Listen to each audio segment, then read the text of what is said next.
Āsma Zaķa pasniedze uzskata, ka Latvija ir viņa dzimtene, mājas, ģimene. Un tieši tāpēc labāk viņa ir arī bijusi ārzemēs pati. Bet vēl joprojām viņai tur arī radīt, bet Latvijā tomēr vislabāk. Aleksandrs, viņš ir krievu tautības cilvēks. Viņš priecājās, ka viņam vispār tikai savu zemes pleķītes Latvijā, viņam nedodot pilnīgi neko. Labāk būtu dzīvojis Padomju Savienības laikā. Henrijs Mucnīgs skolnieks domā, Latvija ir viņa dzimtene, kurā piedzimu, un kuru cerams arī nekad nepametīs. Laikam jau galvenais, kad ir kāda naudiņa, laukos jau daudz ko var izaudzēt.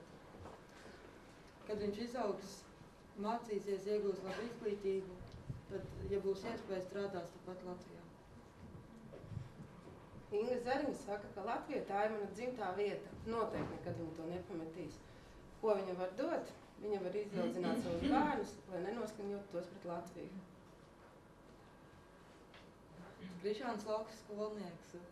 Viņam arī Latvija ir dzimtene, bet viņš domā, ka kādreiz brauks uz ārzemēm pelnīt naudu, bet tomēr atgriezīsies.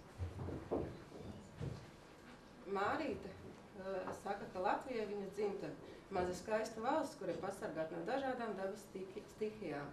Ārzemēs viņa ir bijusi, bet vienmēr gribējusi atgriezties Latvijā. Aivars Cīrulis, bezdarbnieks. Viņš Latviju nekad nepametīs, vienalga, kas tu notiks.